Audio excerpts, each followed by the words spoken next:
membahas olahraga, lifestyle, gaya hidup,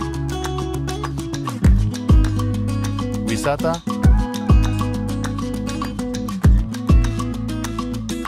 budaya,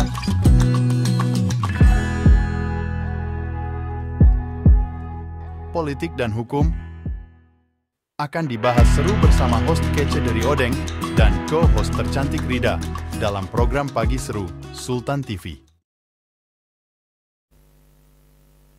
Terima kasih pemirsa, masih bersama kami tentunya di Pagi Seru. Ulas berita, no kaku-kaku. Segmen sebelumnya kita membahas mengenai pemilihan kepala daerah yang memang akan diselenggarakan di tiap-tiap provinsi, kabupaten yang ada di Indonesia. Selanjutnya, pemirsa, ini kita akan ngobrol tentang pemilihan Presiden Amerika Serikat yang akan dilangsungkan pada 5 November 2024. Wah, ini nggak kerasa ya, akhirnya masyarakat Amerika Serikat tentunya akan segera mendapatkan pemimpin baru. Setelah banyak kisruh-kisruh lah gitu ya, dalam masa kampanyenya ataupun hal-hal lainnya selama menjelang pemilihan presiden, ini yang sempat dipertanyakan gitu ya, karena kan kalau kita tahu bahwa negara Amerika Serikat ini juga memiliki peranan penting yang ada di dunia ini. Dan gitu kan, banyak sekali kepala-kepala negara yang akhirnya juga, ataupun ya tadi dari beberapa masyarakat dari mancanegara yang berpikir bahwa siapakah yang akan menjadi presiden selanjutnya dari Amerika Serikat dan bagaimana nih kebijakan-kebijakannya. Salah satunya nih yang sempat ramai terkait dengan kebijakan jika Kamala Harris memenangkan pemilu presiden Amerika Serikat. Ya, seperti kita tahu bahwa memang ya, ini Kamala Harris ini kemungkinan besar akan mengikuti arah dasar kebijakan luar negeri Presiden Joe Biden seperti itu. Ya, ini dilansir dari Sindonews pemirsa, memang kalau semisal Kamala Harris ini terpilih menjadi Presiden Amerika Serikat katanya ya, ini 4 kebijakannya salah satunya diantaranya pemadukan pragmatisme dan keberlanjutan. Salah seorang profesor dan juga peneliti yang memang berpusat di Washington ini mengatakan bahwa ya ini kemungkinan Kamala Harris ini akan memprioritaskan perpaduan antara pragmatisme dan kontinuitas ataupun keberlanjutan dengan kebijakan luar negeri pemerintahan Joe Biden khususnya terkait konflik-konflik internasional utama. Selain itu katanya ya, ini kebijakan Kamala Harris juga mungkin diantaranya mengakhiri perang Gaza. Nah, ini sangat yakin beberapa sumber bahwa memang Harris ini untuk kejahatan senjata di Gaza membingkai pembunuhan pemimpin Hamas Yahya Sinwar oleh pasukan Israel awal bulan ini sebagai kesempatan untuk mengakhiri perang dan memfasilitasi pemulangan para sandera seperti itu. Sementara itu, memang kalau kita melihat ya, ini fokus yang lebih kuat pada penderitaan Palestina daripada Presiden Biden dengan seruan untuk gencatan senjata. Jadi berbeda dengan Joe Biden yang memang sebelumnya adalah Presiden Amerika Serikat, yang wakilnya adalah Kamala Harris seperti itu. Ya, ini kalau Kamala Harris menjabat sebagai Presiden Amerika Serikat, ini disinyalir bahwa ia akan mendukung kebebasan ataupun tadi ya mengakhiri perang Gaza Palestina seperti itu. Nah, selain tadi dua tersebut ada juga nih bahwa memang selain perang Gaza Palestina dan juga Israel, ini yang sempat panas juga dan masih panas di dunia ini terkait dengan perang antara Ukraina dan juga Rusia seperti itu. Dan ini dilansir juga bahwa kalau semisal nih ya Kamala Harris ini menjabat sebagai Presiden Amerika Serikat, ini akan terus membela Ukraina seperti itu pemirsa. Selain itu juga salah satunya di keempat tersebut adalah kebijakan proteksionisme dalam menghadapi Cina seperti itu ya.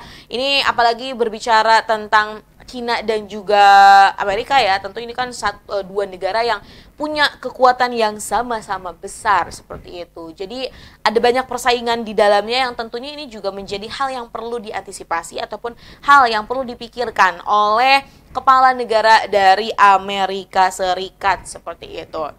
Nah, pemirsa ya, selain itu kalau kita lihat juga dari sisi seberangnya nih ya, Donald Trump ini juga kan mempunyai elektabilitas yang cukup tinggi juga, dan tentunya ada banyak kebijakan-kebijakan dari Donald Trump yang akan dilakukannya ketika sah atau nanti ya ketika memang dinyatakan menang menjadi Presiden Amerika Serikat yang akan dilaksanakan sebentar lagi.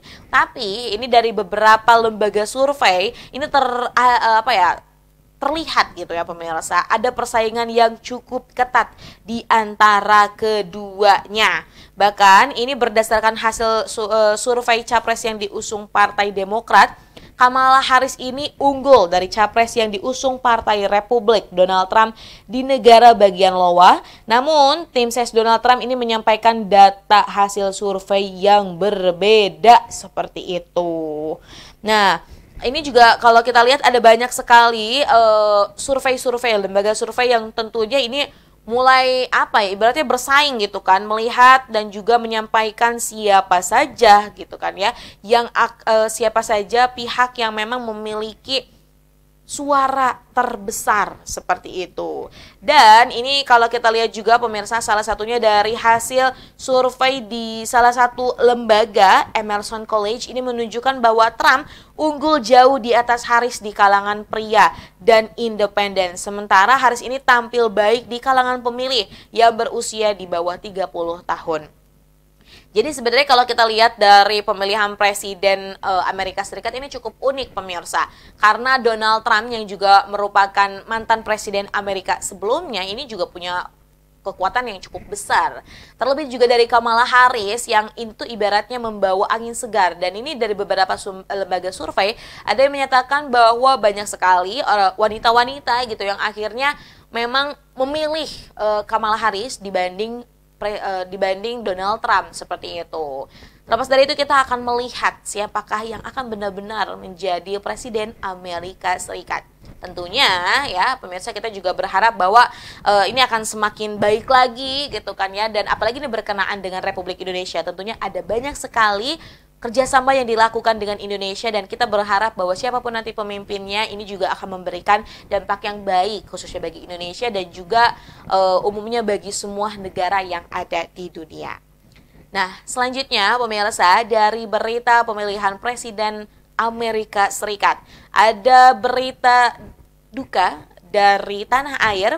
Penyanyi senior Dina Mariana ini meninggal dunia. Nah, ini juga banyak mungkin yang generasi-generasi sekarang yang tidak tahu, tapi ternyata ini ya penyanyi senior Dina Mariana Hefulman yang berkarir sejak tahun 1970-an ini meninggal dunia pada usia 59 tahun. Dina Mariana ini meninggal di Rumah Sakit MRCCC, Siloam Semanggi, Jakarta pukul 14.41 waktu Indonesia Barat.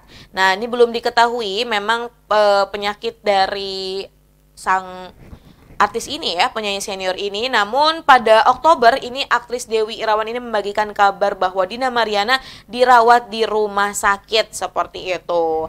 Jadi kalau kita lihat juga dari latar belakangnya ini banyak sekali ya dari teman-teman seprofesinya, salah satunya adalah penyanyi-penyanyi senior, artis-artis senior yang turut membagikan momen ketika bersama Dina Mariana ini yang memang saat itu terbaring di rumah sakit. Ada beberapa sumber juga yang menyatakan bahwa memang sang penyanyi ini ya ini ada terkena penyakit seperti itu ya. Nah, kalau kita lihat juga nih pemirsa ya, bagaimana karya-karyanya, ini mungkin ini kita mengingatkan kembali, karena kalau aku sendiri jujur juga yang tidak begitu tahu seperti itu, tetapi setelah melihat banyak beritanya, kemudian juga mendengar beberapa lagunya, wow, ternyata ini cukup banyak sekali karya-karya yang dimiliki oleh Dina Mariana. Salah satunya memang Dina Mariana ini bukan hanya aktif sebagai penyanyi saja ya, bahkan ini selama karirnya ini telah merilis lebih dari 35 album dan ini menjadikannya salah satu penyanyi yang paling produktif di Indonesia. Di antara album-album tersebut, beberapa karya yang patut untuk dicatat adalah Pop Anak-anak pada tahun 1974 dan Jual Kue pada tahun 1975. Selain musik, ini ya, Dina juga mengembangkan karirnya di dunia akting. Ia bahkan membintangi 21 film layar lebar serta beberapa sinetron yang memperlihatkan kemampuannya dalam berakting. Ini keberagaman talenta yang memang dimilikinya membuat Dina menjadi sosok yang tidak hanya diakui dalam dunia musik, namun juga dalam dunia perfilman. Nah ini pemirsa, kalau kita lihat juga dari penyakit yang memang ini diidap oleh Dina Mariana, ini memang dari beberapa sumber katanya ini Dina Mariana ini terkena kanker dinding rahim seperti itu.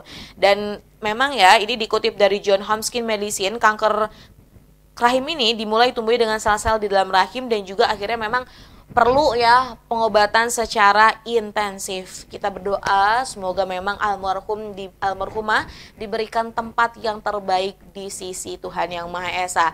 Dan kita juga akan terus mengenang karya-karya besarnya di Indonesia. Nah, baik pemirsa, berita kepulangan penyanyi senior Dina Mariana tadi sekaligus menutup perjumpaan kita pada pagi hari ini. Terima kasih pemirsa, masih terus membersamai kami di Pagi Seru, mengulas berita terupdate, teraktual secara seru dan no kaku-kaku yang tayang di YouTube Sultan TV setiap pukul 09.00 waktu Indonesia Barat. Jangan lupa pemirsa untuk terus saksikan program-program lainnya juga yang ada di kanal YouTube Sultan TV. Serta pemirsa juga bisa baca berita-berita yang terupdate di website Sultan TV. Ada konten-konten terkini yang disajikan secara menarik di media sosial Sultan TV. Nah pemirsa, terima kasih telah membersamai kami dan tentunya kita doakan semoga aktivitas hari ini di hari Senin diberikan kelancaran dan pemirsa selalu bahagia. Saya Raud Lorida dan segenap kru yang bertugas pada hari ini mengucapkan terima kasih, pamit undur diri. Sampai jumpa, wassalamualaikum warahmatullahi wabarakatuh.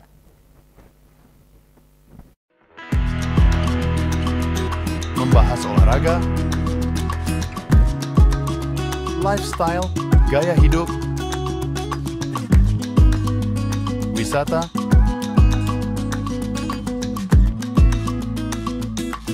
budaya,